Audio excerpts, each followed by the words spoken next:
Today I'm growing, I've got 12 amazing plants that you can start growing right now in November.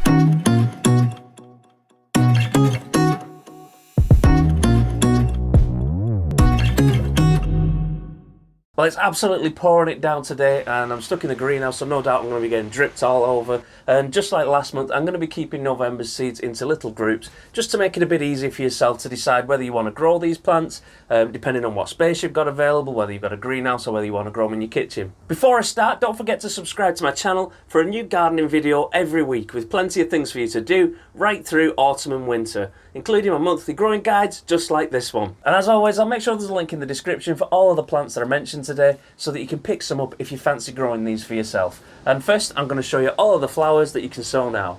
First up we've got Ajuga reptans, which is commonly known as Bugle, and it's a herbaceous flowering plant from the mint family. It's native to Europe and it's actually classified as an invasive plant in North America. Bugle plants have dark green leaves with purple highlights. It's a spreading and dense ground cover. The leaves grow 5 to 8 centimetres tall, but in the spring the plant sends up 10 to 15 centimetre tall flower stalks with loads of purple flowers.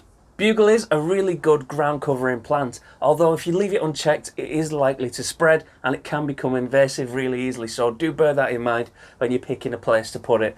Another thing to keep in mind is that the plants will scorch in full sun and they do tolerate poor soils quite well. And next up we've got Eryngium, which is a genus of flowering plants with around 250 species and it's commonly known as sea holly. Sea holly grows really well, as the name might suggest, in coastal areas, so that's a really good option if you've got sandy soils or if you live near to the sea, because sometimes it can be quite difficult to get plants that do well in those areas. Many species are grown as ornamental plants in gardens, and numerous hybrids have been selected for garden use, a couple of which have gained the RHS award for garden merit. Eryngiums need plenty of sunshine and free draining soil. They can tolerate poor soil, and a spot at the foot of a wall is a good position as the soil will remain dry over winter.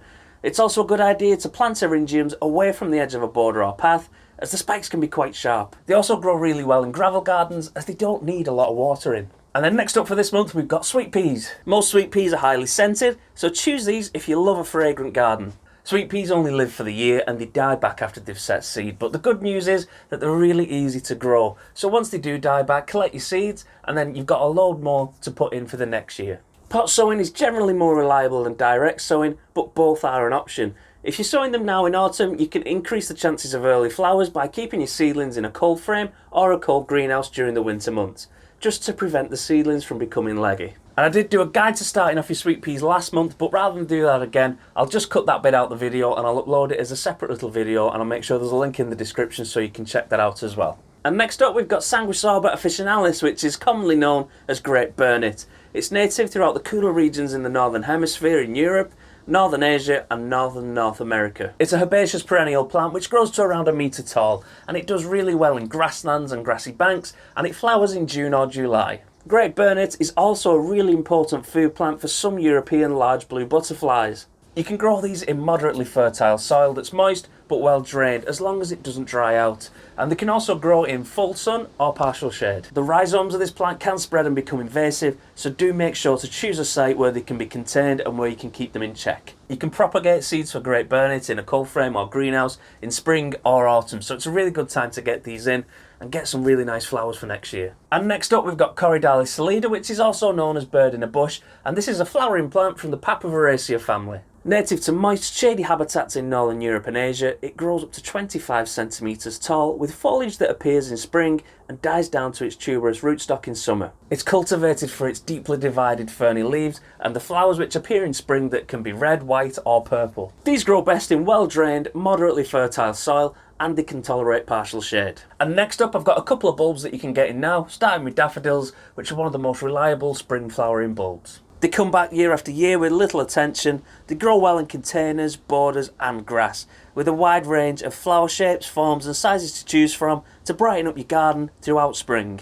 Daffodils are one of the most popular spring bulbs, with flowers that are usually yellow or white. Due to the huge popularity, daffodil bulbs and plants are readily available in a wide range of outlets, including garden centres, supermarkets, hardware stores and florists, as well as from many online suppliers. Daffodil bulbs are really quick and easy to plant, and all you've got to do is bury them up to a depth of around 2 to 3 times the bulb's height, which is a good go-to guide for when you're planting any kind of bulb really. And that'll make sure that you've got flowers for many springs to come. Another great bulb to get in now is your tulips, which again is another one of the most popular bulbs that you can get, and that's because of the massive range of different colours and shapes and sizes that the flowers come in.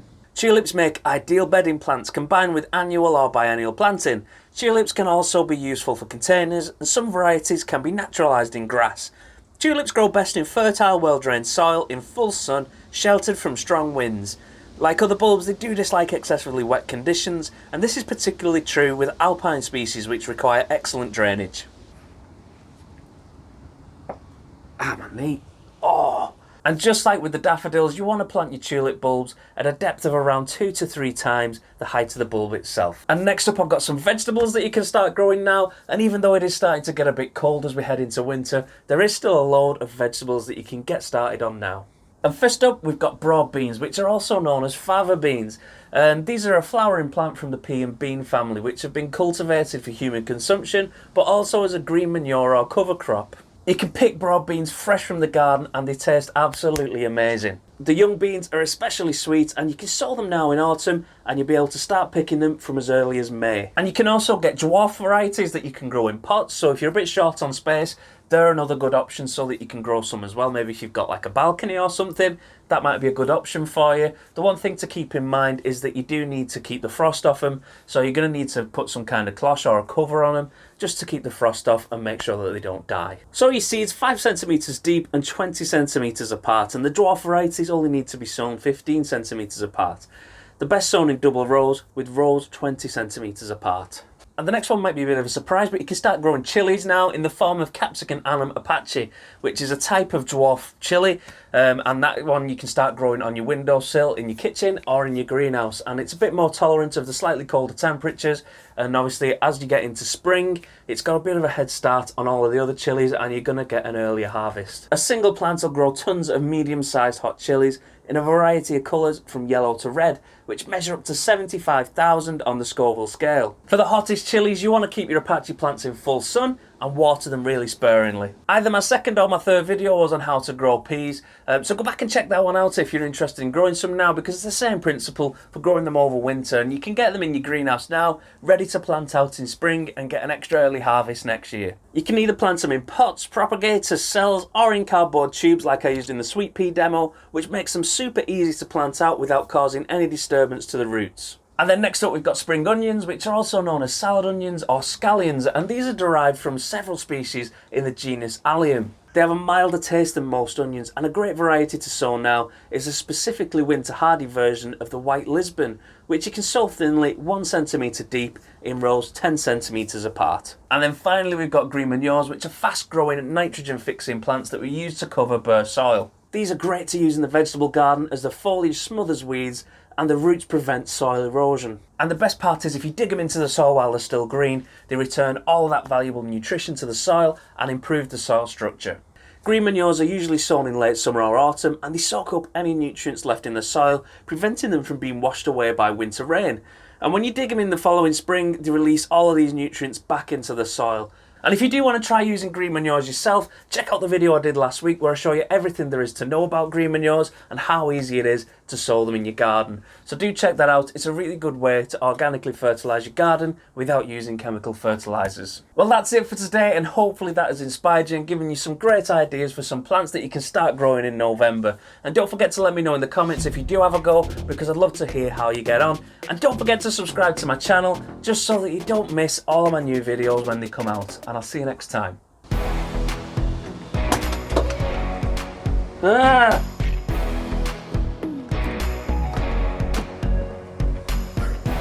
keep wondering why these have fallen off, and I've just noticed there's like a little hole here and it's like blowing a draft through. Mystery solved.